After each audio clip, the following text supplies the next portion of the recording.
നമസ്കാരം. പിണറായി വിജയനും C P എമ്മുകാർക്കും ഇപ്പോൾ തോന്നുന്നുണ്ടാവും രാഹുൽ മാങ്കൂട്ടത്തെ വെറുതെ വിട്ടാൽ മതിയായിരുന്നു എന്ന്. രാഹുൽ മാങ്കൂട്ടത്തെ കെണിവെച്ച് പിടിച്ച് ജയിലിലടച്ച് തെരഞ്ഞെടുപ്പിൽ മത്സരിക്കാതെ മാറ്റി നിർത്തിയപ്പോൾ അവർ കരുതിയതൊക്കെ അവരുടെ പ്രതീക്ഷ മാത്രമായിരുന്നു, സ്വപ്നം മാത്രമായിരുന്നു. വീട്ടിലിരിക്കുന്ന മാങ്കൂട്ടത്തിൽ വാസ്തവത്തിൽ ഈ തെരഞ്ഞെടുപ്പിലെ നിർണായക ഘടകമായി മാറുന്നു. സ്ത്രീകൾ അടക്കമുള്ളവർ മാങ്കൂട്ടത്തിൽ എന്തു പറയുന്നു എന്നറിയാൻ കാത്തിരിക്കുന്ന സാഹചര്യം മനസ്സിലാക്കി ഓരോ ദിവസവും ഓരോ വീഡിയോകളുമായി മാങ്കൂട്ടത്തിൽ ഈ സർക്കാരിനെ പൊളിച്ചടുക്കി രംഗത്ത് വരികയാണ്.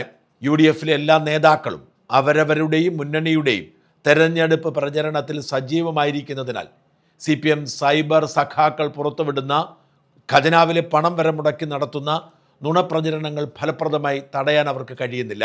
ആ വിടവാണ് രാഹുൽ മാങ്കൂട്ടത്തിൽ നികത്തുന്നത്. മാങ്കൂട്ടത്തിലിനെ പിടിച്ച് വീട്ടിലിരുത്തിയിരിക്കുന്ന സഖാക്കൾ അനുഭവിക്കുക തന്നെ വേണം. ഓരോ ദിവസവും CPMൻ്റെ ഓരോ നറേറ്റീവുകളെ രാഹുൽ മാങ്കൂട്ടത്തിൽ പൊളിച്ചെടുക്കുന്നു.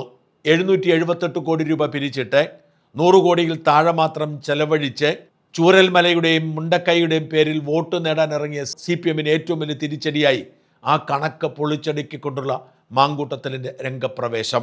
പിന്നെയാണ് അവർ വയനാട് ദുരന്തത്തിൻ്റെ പേരിൽ കോൺഗ്രസ്സുകാർ ഫണ്ട് പിരിച്ചിട്ട് മുക്കി എന്ന വ്യാജ പ്രചരണവുമായി രംഗത്ത് വന്നത്. അതും പൊളിച്ചടുക്കി മാങ്കൂട്ടത്തിൽ. ഇന്നലെ മാങ്കൂട്ടത്തിൽ മനോഹരമായ ഒരു വീഡിയോയുമായി രംഗത്ത് വന്നു. മാങ്കൂട്ടത്തിൻ്റെ വീഡിയോ ഫ്രെയിമുകൾ പ്രത്യേകം പറയേണ്ടതാണ്. നല്ല തെളിമയുള്ള വ്യത്യസ്തതയോടെ അഴകിൽ തീർത്ത ഫ്രെയിമുകളിലാണ് മാങ്കൂട്ടത്തിലിൻ്റെ വീഡിയോകൾ വരുന്നത്. പലരും പലപ്പോഴും പല സാഹചര്യങ്ങളിൽ നിന്ന് ധൃതി പിടിച്ച് വീഡിയോ ചെയ്യുന്നത് പോലല്ല, ഒരു ഈസ്തറ്റിക് സെൻസിലാണ് മാങ്കൂട്ടത്തിൽ വീഡിയോ ചെയ്യുന്നത്. 8 മണിക്കൂറുകൾ തികയും മുമ്പ് ഈ വീഡിയോയും 1 മില്യൺ തികച്ചു. രാഹുൽ മാങ്കൂട്ടത്തിലിൻ്റെ എല്ലാ വീഡിയോകളും ഞൊടിയിടയിലാണ് 1 മില്യൺ കടക്കുന്നത്. 2-3 മില്യൺ ആളുകളിലേക്ക് ഈ വീഡിയോ എത്തുന്നു എന്നത് തന്നെയാണ് CPMനെ അസ്വസ്ഥപ്പെടുത്തുന്നതും നിരാശപ്പെടുത്തുന്നതും. പിണറായി വിജയൻ്റെയും ഗോവിന്ദൻ്റെയും പാർട്ടി സെക്രട്ടേറിയറ്റിലെ സകലരുടെയും വീഡിയോകളെല്ലാം ഒരുമിച്ച് ചേർത്താലും ഈ കണക്ക് ഒപ്പിച്ചെടുക്കാൻ അവർക്ക് കഴിയുന്നില്ല എന്നതാണ് അവരുടെ വേദന. വയനാട്ടിൽ രാഹുൽ ഗാന്ധി ഇതുവരെ സ്വന്തം ഇഷ്ടപ്രകാരം ആരുടെയും പണം പിരിക്കാതെ തീർത്തു കൊടുത്ത 94 വീടുകളുടെ ചരിത്രമാണ് ആദ്യം മാങ്കൂട്ടത്തിൽ പറയുന്നത്. ഈ അടുത്ത കാലത്ത് CPM സൈബറിടത്തിൽ പ്രചരിപ്പിച്ച ഒരു പ്രധാനപ്പെട്ട തമാശയുണ്ട്. വയനാട്ടിൽ ദുരന്തമുണ്ടായതിനു ശേഷം വീടുകൾ എത്തിയില്ലെങ്കിൽ എന്താ, പ്രിയങ്ക ഗാന്ധിയുടെ കലണ്ടർ എത്തിയല്ലോ എന്ന്. ഈ വയനാട്ടിലെ വീടുകളുമായി ബന്ധപ്പെട്ട് ഏറ്റവും ആധികാരികമായി സംസാരിക്കാൻ കഴിയുന്ന നമുക്കാണ്. നിങ്ങൾക്കൊരു കാര്യം അറിയൂ, രാഹുൽ ഗാന്ധി വയനാടിൻ്റെ MP ആയതിനു ശേഷം, കൃത്യമായി പറഞ്ഞാൽ ഒരു 2022 ശേഷം വയനാട്ടിൽ രാഹുൽ ഗാന്ധിയുടേതായ ഒരു പദ്ധതിയുണ്ട്. കൈത്താങ് എന്നാണ് ആ പദ്ധതിയുടെ പേര്. ആ പദ്ധതിയിലൂടെ മാത്രം ഇന്നുവരെ ഏതാണ്ട് 94 മനുഷ്യന്മാർക്കാണ് വീടുകൾ നിർമ്മിച്ച് നൽകി കൈമാറിയിരിക്കുന്നത്. അവിടെല്ലാം മനുഷ്യന്മാർ താമസിക്കുന്നുണ്ട്, സർക്കാരിന്റെ വീടുകൾ പോലെയല്ല. നിങ്ങളിൽ എത്ര പേർക്ക് ഈ 94 വീടുകൾ നൽകിയ കൈത്താങ് പദ്ധതിയെപ്പറ്റി അറിയാം? ഞാൻ തന്നെ ഈ കഴിഞ്ഞ ദിവസമാണ് രാഹുൽ ഗാന്ധിയുടെ ഓഫീസിൽ നിന്ന് ഇത് മനസ്സിലാക്കുന്നത്. ഞാൻ ആ ബെനിഫിഷ്യറീസിന് ലിസ്റ്റ് എടുത്തപ്പോൾ അതിനകത്ത് എനിക്ക് ശ്രദ്ധേയമായി തോന്നിയ ഒരു പേര് ഞാൻ കണ്ടു. ശ്രീ AK ബാലൻ മന്ത്രിയായിരിക്കുമ്പോൾ അദ്ദേഹം വയനാട്ടിലെത്തിയിട്ട് ഇന്ത്യക്ക് ആകെ അഭിമാനമായ വയനാട്ടിൽ നിന്നൊരു കായിക താരത്തോട് പറഞ്ഞു, നിനക്ക് ഞാൻ വീട് വെച്ച് നൽകാമെന്ന്. AK ബാലൻ അതങ്ങ് മറന്നുപോയി, പൊടി തട്ടി അങ്ങ് പോയി. പക്ഷേ രാഹുൽ ഗാന്ധി ഇതറിഞ്ഞിട്ട് അദ്ദേഹം വാക്കുമാറിയില്ല, വീട് വെച്ച് നൽകി. അതടക്കം വയനാട്ടിൽ കാട്ടാന ആക്രമണത്തിൽ കൊല്ലപ്പെട്ട ഒരു സാധു മനുഷ്യന്റെ കുടുംബത്തിന് വീട് വെച്ച് കൊടുത്തതടക്കമാണ് ഈ 94 വീടുകൾ.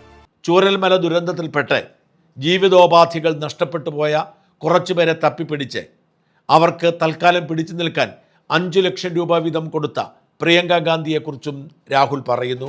ശ്രീമതി പ്രിയങ്ക ഗാന്ധി എന്ത് ചെയ്തു എന്നാണല്ലോ ചോദിക്കുന്നത്. മുണ്ടക്കൈ ചൂരൽമല പ്രദേശത്ത് ചെറിയ ചെറിയ കച്ചവടങ്ങളുമായി ജീവിച്ചിരുന്ന ഒരുപാട് മനുഷ്യന്മാരുണ്ട്. അവരെ ഈ സർക്കാർ മൈൻഡ് ചെയ്തിട്ടേ ഇല്ല. അങ്ങനെയുള്ള 40 മനുഷ്യന്മാരെ ലിസ്റ്റ് ചെയ്ത് അവർക്ക് ഓരോരുത്തർക്കും 5 ലക്ഷം രൂപ വീതം ശ്രീമതി പ്രിയങ്ക ഗാന്ധി കൊടുത്തു. അങ്ങനെ നോക്കുമ്പോൾ ആകെ 2 കോടി രൂപയാണ് വയനാട്ടിൽ മുണ്ടക്കൈയിൽ ചെറിയ ചെറിയ കച്ചവട സ്ഥാപനങ്ങളുമായി ഇരുന്ന മനുഷ്യന്മാർക്ക് ഇതിനോടകം ശ്രീമതി പ്രിയങ്ക ഗാന്ധി കൊടുത്തത്. ഇനി CPMകാരോടാണ് ചോദിക്കുന്നത്, ഈ വീട് നിർമ്മിക്കാൻ കോൺഗ്രസിന്റെ ഈ പൈസ ഇല്ല എങ്കിൽ നിങ്ങൾ എങ്ങനെയാണ് 100 വീട് നിർമ്മിക്കുന്നത് ചോദിക്കുന്നുണ്ടല്ലോ. ആ CPMകാരോട് പറയുന്നു, 94 വീട് നിർമ്മിക്കാൻ രാഹുൽ ഗാന്ധി ഒരു മനുഷ്യന്റെ കയ്യിൽ നിന്നെങ്കിലും 1 രൂപയെങ്കിലും പിരിച്ചിട്ടുണ്ട്.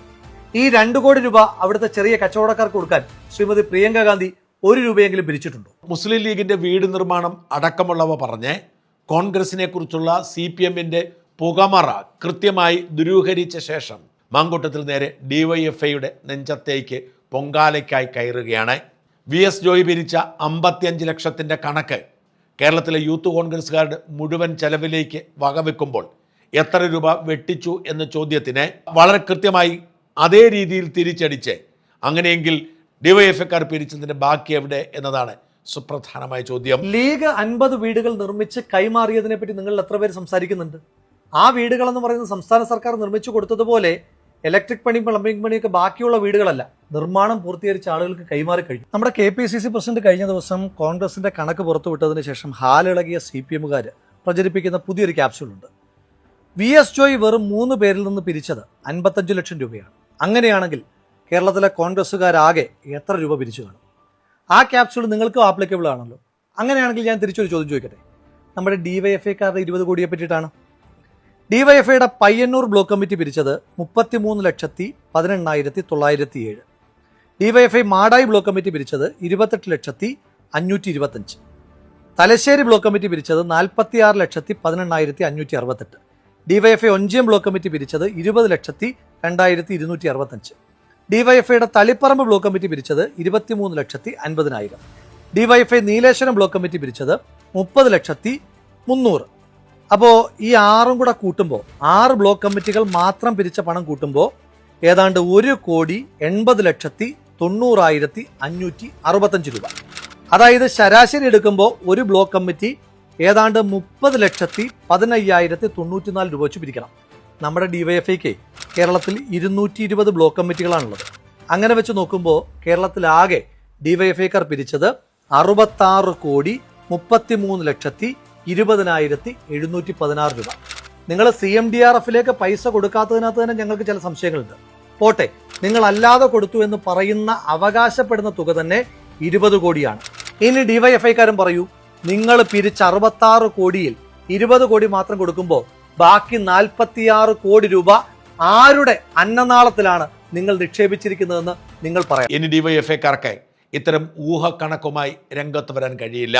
പക്ഷേ അവിടെയും അവസാനിപ്പിക്കുന്നില്ല രാഹുൽ മാങ്കൂട്ടത്തിൽ. ചോദിക്കുകയാണ്, ആക്രി വിറ്റാൽ നിങ്ങൾക്ക് എങ്ങനെയാണ് 20 കോടി കിട്ടുക? അങ്ങനെയെങ്കിൽ ആ സമയത്ത് കേരളം മുഴുവൻ ആക്രി ലോറികൾ നിറയണമായിരുന്നല്ലോ.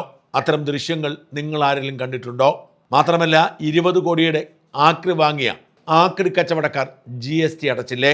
അക്ഷരാർത്ഥത്തിൽ DYFIയുടെ തട്ടിപ്പും വെട്ടിപ്പും പൊളിച്ചെടുക്കുകയാണ് രാഹുൽ മാങ്കൂട്ടത്തിൽ. തുറന്നു പറഞ്ഞാൽ DYFIയുടെ കണക്ക് അടിമുടി ദുരൂഹമാണ്. നിങ്ങൾ ആകെ 20 കോടി രൂപ മാത്രമേ പിരിച്ചതെന്ന് പറഞ്ഞാൽ ഞാൻ വിശ്വസിക്കില്ല.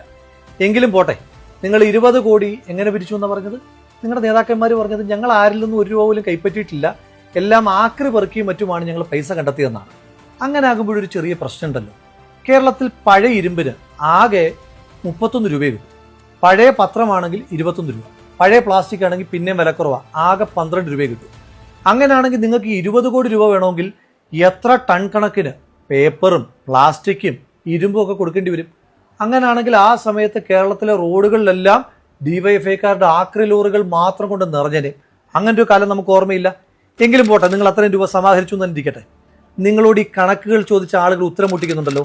ആ ആളുകളെ ഉത്തരം മുട്ടിക്കാനായിട്ടുള്ള ഒരു എളുപ്പമാർഗ്ഗം ഞാൻ പറഞ്ഞുതരാം. ഈ നിങ്ങൾ ആക്രി വിറ്റ പൈസയാണെന്നല്ലേ പറഞ്ഞത്? അങ്ങനെയാണെങ്കിൽ ഈ ആക്രിക്ക്, പ്രത്യേകിച്ച് ഇരുമ്പാണ് എങ്കിൽ GST ആയിട്ട് കടക്കാർ കൊടുക്കേണ്ടത് 18%. അങ്ങനെയാണെങ്കിൽ കേരളത്തിൽ ഈ 20 കോടി രൂപ ആക്രി വിൽക്കുമ്പോൾ ആക്രി കച്ചവടക്കാർ GST ആയി കൊടുക്കേണ്ടത് 3,60,00,000 രൂപയാണ്. DYFIക്കാർക്ക് സുവർണാവസരമാണ്. നേരെ പോയിട്ട് ആ കേരളത്തിലെ പല പല ആക്രി കച്ചവടക്കാരിൽ നിന്ന് ആ 3,60,00,000 രൂപയുടെ GST ബില്ല് അങ്ങോട്ട് വാരി വീശിയിട്ട് ഞങ്ങളുടെയൊക്കെ ഉത്തരം മുട്ടിച്ച് ഞങ്ങളെയൊക്കെ ചമ്മിച്ച് കളഞ്ഞാൽ മതി. കാര്യം എളുപ്പമായി, DYFI സേഫുമായി. ഇതാണ് ഞാൻ ആദ്യമേ പറഞ്ഞത്. സഖാക്കൾക്ക് ഇപ്പോൾ തോന്നുന്നുണ്ടാവും രാഹുൽ മാങ്കൂട്ടത്തെ വീട്ടിലിരുത്തേണ്ടായിരുന്നു അന്ന്. എന്തായാലും പോയ ബുദ്ധി ഇനി പിടിച്ചാൽ കിട്ടില്ലല്ലോ.